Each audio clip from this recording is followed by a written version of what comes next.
Hello les amis, j'espère que vous allez bien. Aujourd'hui, je vous retrouve avec une recette. Aujourd'hui, on fait le jollof rice. C'est une recette de l'Afrique anglophone. Donc, restez jusqu'à la fin pour voir comment je fais mon jollof rice que j'ai un peu personnalisé. Alors, comme ingrédient, on aura besoin de riz.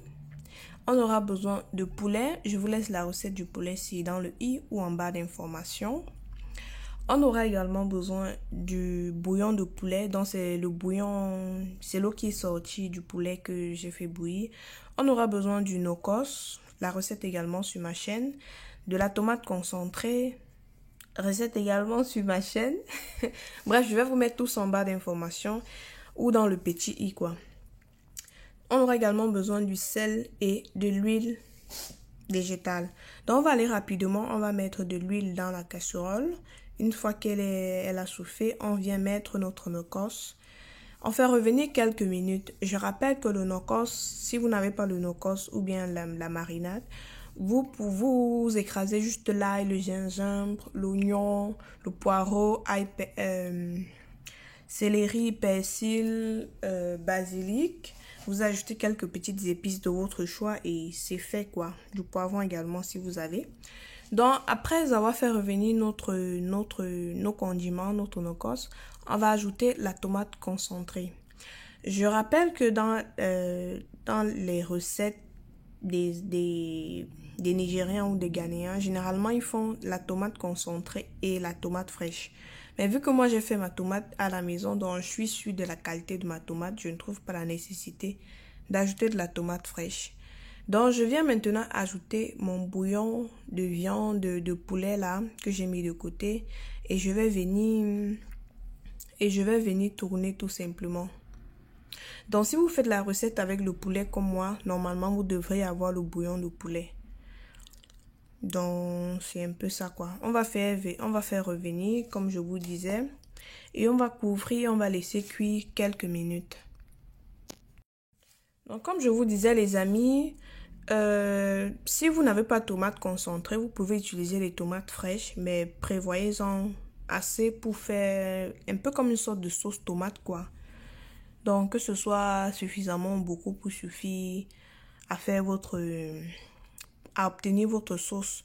Vous pouvez très bien également utiliser juste la tomate concentrée comme moi j'ai fait là, mais vraiment moi je vous conseille pour que votre riz ait plus de goût, je vous conseille de faire votre tomate vous-même à la maison ou bien vous faites moitié-moitié. Donc, on va fermer notre casserole, on va laisser revenir pendant 10 à 15 minutes. Voilà le résultat, vous voyez la sauce est plus ou moins cuite. Le riz, l'huile monte au-dessus. Maintenant, on va venir ajouter notre riz. Notre riz qu'on a préalablement lavé, j'ai lavé plus ou moins 2 à 3 fois avant de mettre dans la casserole.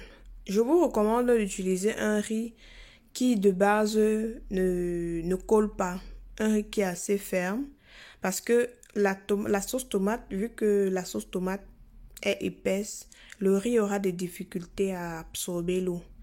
Et même quand elle va absorber l'eau, il y aura la pulpe de tomate. Donc si vous prenez un riz qui de base colle, vous allez vous retrouver avec comme du couscous quoi. On ne sait pas ce qu'on veut. On veut que notre riz soit bien égrené, bien bon quoi. Donc on va rajouter juste un peu d'eau. Vous voyez bien, je rajoute juste un peu d'eau. Je tourne et je vais laisser cuire à feu moyen, voire feu doux quoi. Donc, on prend son temps, on n'est pas pressé ici parce que si vous mettez un feu fort, ça va brûler en bas et ça va pas cuire à l'intérieur. Je vous recommande également de temps en temps d'ouvrir la marmite et d'essayer parce qu'il y aura toujours la sauce au-dessus qui va rester en surface. Essayez de tourner un peu comme ça là pour que la sauce aille un peu partout. Donc voilà, notre riz est disons à 80% prêt. Je n'oublie pas, comme je vous ai dit de temps en temps, de venir tourner. Maintenant, je vais ajouter mon poulet. Mon poulet est déjà cuit. Donc, si j'ajoute même à la fin, il n'y a vraiment pas de problème. Vous pouvez même tout simplement mettre après avoir servi. Donc je rajoute également du papier aluminium au-dessus de ma marmite. Ensuite je vais couvrir. C'est juste pour que la chaleur soit condensée à l'intérieur du riz. Et là j'ai mis du feu très doux. Le minimum quoi. Donc pour que ce soit condensé et que ça cuise de manière uniforme.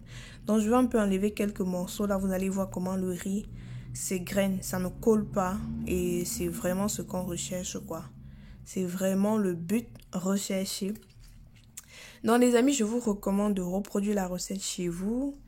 N'hésitez pas à me dire en commentaire si vous avez vraiment apprécié. Si vous avez déjà fait la recette chez vous. Je sais que en Afrique de l'Ouest, il y a une recette de ce genre. Dites-moi en commentaire ce que vous en avez pensé. Et merci d'avoir regardé la vidéo jusqu'à ce niveau. N'hésitez pas de vous abonner les amis. Je vous en supplie. Ça m'aide vraiment au niveau des algorithmes YouTube. Donc, je vais vous dire ciao. On se voit dans une prochaine vidéo. Mais avant, on n'oublie pas de me laisser mon pouce en l'air. Je vous en supplie. Donc, les amis, c'est un plaisir pour moi. Je sais que je traîne trop. C'est un plaisir pour moi de vous partager cette recette. Au plaisir de vous revoir dans une prochaine vidéo. Ciao.